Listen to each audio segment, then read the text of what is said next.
Out of hiding and back in Boston, News Center 5 found former mob boss Cadillac Frank Salemi. Tonight, in another exclusive, Salemi tells why he turned against corrupt cops and mobsters. Hi, Mr. Salemi. Welcome back to Boston.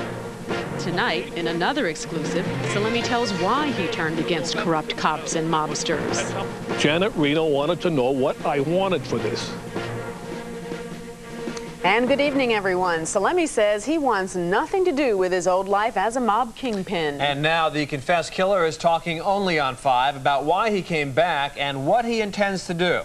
Here is News Center 5's David Bowery's exclusive. Hi, Mr. Salemi. Welcome back to Boston. I'm David Bowery from Channel 5. Yesterday, after days of following him, we introduced ourselves to Frank Salemi, former boss of the New England Mafia, who had gone into the witness protection program last March and quit before November to come back here, where he says he's been living the quiet life. Today, he agreed to an interview. People think today that I put your life in danger, but you don't feel in danger here. Absolutely not. Why? This was going to be inevitable that somebody like yourself, somebody would see me. I've been seen all over the city. I'm not hiding. I'm right out in the open like today. Mr. Salemi says he's not living the high life. The social ramble ain't restful. He's in bed by 9. You're not trying to get back in the game. Absolutely. Shame on me if I get back in the game or even attempt to. This life is so inundated with top echelon informants that you couldn't survive a half a day in it. But trust me when I tell you, and anybody that thinks it's any different here than New York and the rest, it's inundated with informants. I can tell you informants in this city that are operating right now would make your hair stand up. And they've been operating for the last some 10, 15, 20, 30 years. What Mr. Salemi was involved with, by his own admission, was a life of crimes capped with murders. And you say you were the planner? Right. How did you put it, sir? Well, they called me the general behind my back. Because you planned? And did them. And did them. Yeah. And that put him in the position of being an expert when it came to testifying.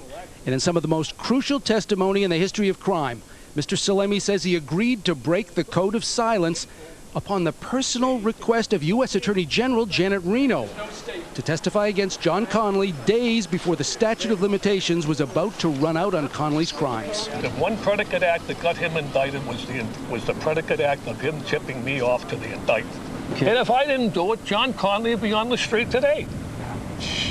Imagine what a tragedy that would be. Oh, yeah. Maybe those 2 little girls would never have come out. You know, maybe weeks wouldn't have turned. The girls he referred to were women murdered and buried by Bulger and Flemmi. Their remains were recovered years later in Dorchester and along the Neponset River after Weeks became a government witness. Salemi is now working on a book, and in another phone call late this afternoon, he asked me to report that he intends to tell News Center 5 the full story of corruption involving cops and especially FBI agents and the informants they protected, especially Bulger and Flemmi. For News Center 5 Tonight, I'm David Bowery. Salemi called the witness protection program, quote, ridiculous. He says he left after fewer than 9 months because he didn't get the medical care he needed and had been promised.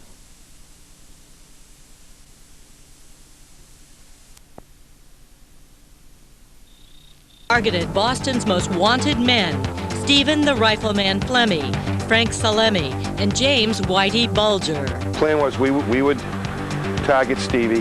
One team got its man, but the FBI couldn't keep its promise. That they had Jimmy in pocket. Whitey was on the run. 10 years later, he is still running. Did Bulger's flight take